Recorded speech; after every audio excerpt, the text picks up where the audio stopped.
Hey guys, welcome back to Clownfish TV. This is Kneon. I am here with Geeky Sparkles. Hello. And it's time for another daily dose of dismal Disney. Geeky found this on Forbes. It's pretty interesting that Disney reportedly spent a lot more money on Ant-Man and the Wasp Quantummania than they originally reported. Yeah, shocker.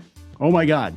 So that means Disney lied about the budget. And if they lied about the budget of this movie, have they lied about the budget of other movies? Well, they didn't lie so much as it was a matter of how they shuffled things around. Hollywood they didn't accounting. lie. Hollywood it wasn't accounting. Hollywood accounting. It was like, so basically, okay, this came from Caroline Reed at Forbes, which we're going to talk about in a minute. But basically what they did was they each had like, when they have this, they have like the code names for things. Yes. And they might report them under a different company. And this one was called PIM3. So, I mean. It's like Black Ops projects. I know. It's kind of like that. So would PIM3 probably being Ant-Man and the Wasp Quantummania. Yeah. And going by those budgets for that were filed, she was able to track down what the budget was for Quantummania. Now, Disney never said exactly what it was, but like different mainstream media outlets like Variety said they thought it was about 200 million. Turns out it was closer to 300 and I want to say 26 million. I can believe that because a good chunk of it took place in the quantum realm, and that's not cheap. Yeah. So, I'm just saying, like.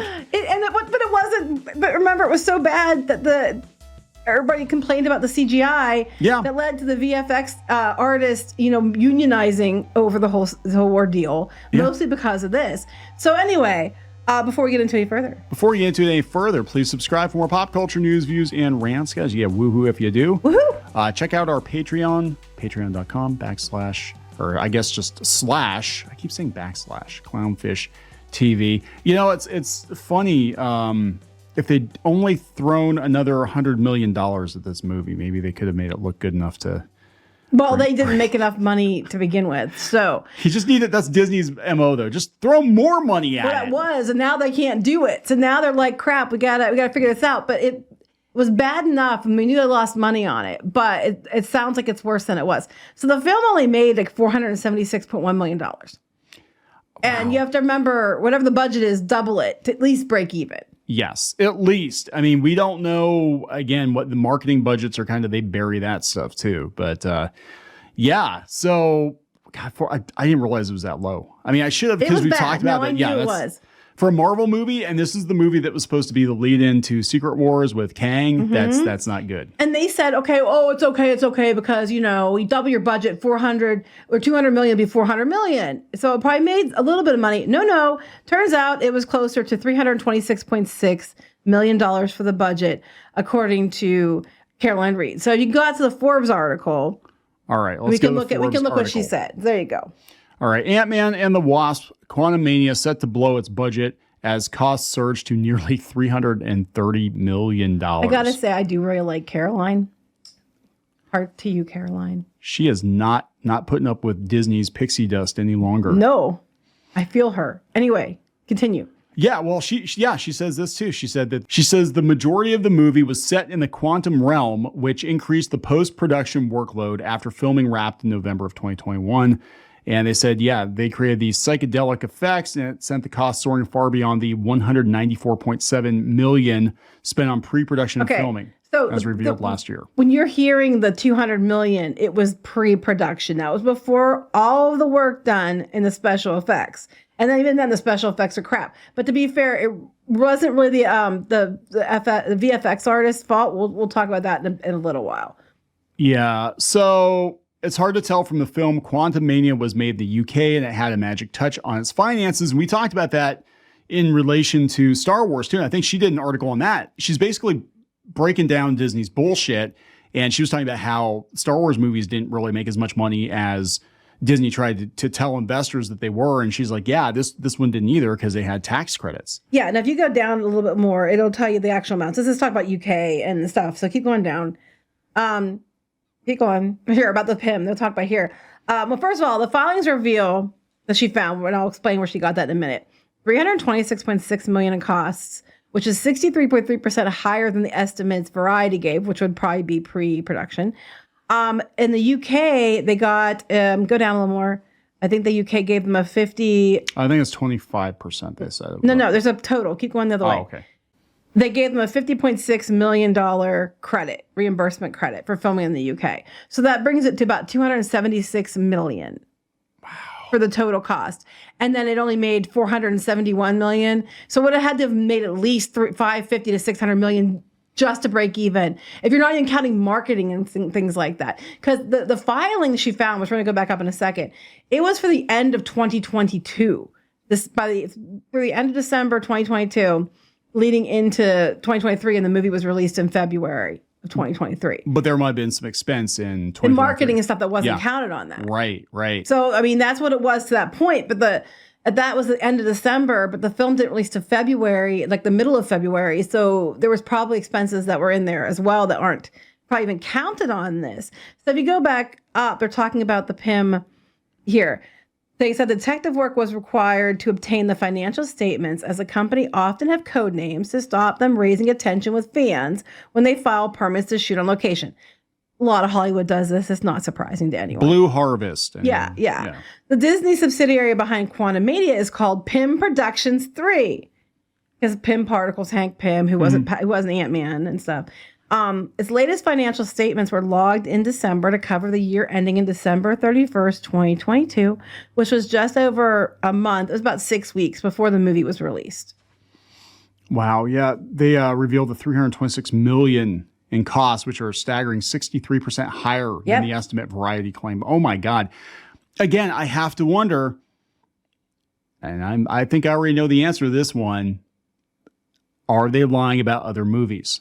Well, yeah. Well, it's not that they're lying. It's not that they're lying. It's just that they're hiding them behind code names. What I told you was true from a certain point of view. Right. And they estimate. It's not like Disney is going to come out and say, we spent exactly this much money on this movie, right? You have to kind of discern what they spent. But I think that there's a lot of shuffling being done. And I think that a lot of these box office failures recently were probably much bigger failures than people were led to believe. I mean, they were already a disaster. Like, you can't hide the fact that you spent, $200 million, $300 million on a movie, whatever, and it only did $471 million, and it was supposed to be the movie that leads into Secret Wars. But I think these movies are much bigger disasters than what they were. Oh, I'm 100% thinking that's the case, and they're just hiding it behind a code name. So, but $200 million was true from a certain point of view if you count pre-production costs. And, when they get their credits back, it still was like only like 20, it was 320. Yeah. Wait, what they said it ended up being like 276. 276 after the credit. After the credit. 274, 270, whatever it was, after the credit. So, it's only 74 million more than we had said. But it failed miserably, and you can't blame it on Jonathan Majors, which is what they're trying to do now, I think, because his thing happened after the movie was released, or around the same time. Yes. Like, it was like not long after, I think, when it all went down. So the movie didn't fail because of that.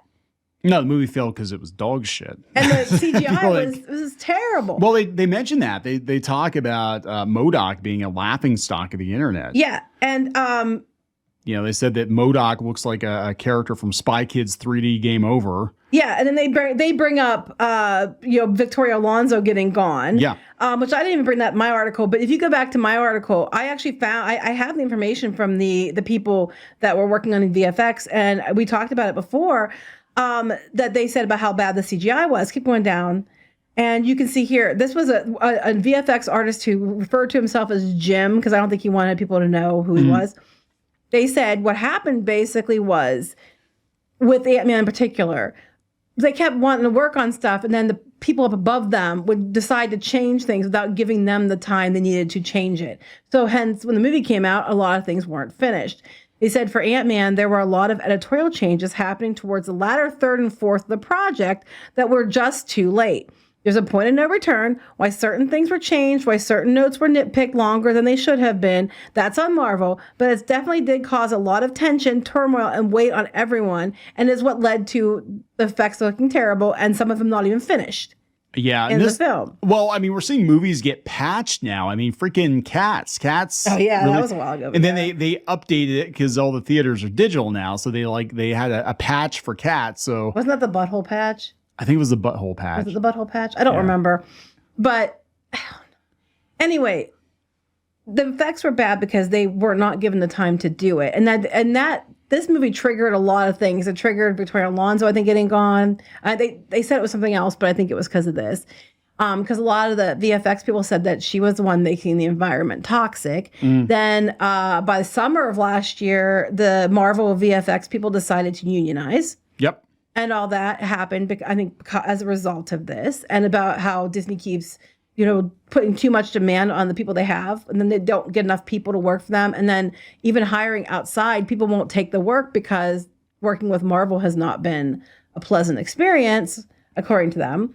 So it's just a big cluster. But at the end of the day, it failed, and they spent way more money on it. And Disney deserved to have changes made on the board and up high, and they didn't get to have to make them. Yeah. So again, this is just speculation on my part, though. But I have to wonder if we had some other misfires of movies like The Little Mermaid maybe didn't make the money that didn't break even. They're like, oh, it barely broke even. They're not going to tell you if it didn't. They're going to be like, yeah, guys, we lost an extra $100 million on this movie. We just didn't say anything. Well, I about think sometimes they have said they've lost money. That's when they claimed they made $46 million. But I'm sure if you didn't have credits, you wouldn't have. Yeah, so it's going to be really interesting. And I think, again, this does speak to why there's so many changes right now, because they can't just flush money down the toilet like they did before, especially when you have people like Nelson Peltz watching. You have stockholders, shareholders paying a much closer attention to Disney than they were before, both politically and, their fiducial responsibility to not burn money stupidly. And just think of how many more movies they could have made in the amounts of money that they're spending on these. I know, and that's why they're losing. Yeah, it's just insane, and a lot of it's just from bad decisions, or it didn't look. Did we need an Ant-Man 3? No, it didn't look that good. And then the second CGI one was boring. terrible. I thought the first one was all right, but the second one was boring. People said this one too was very heavy on certain.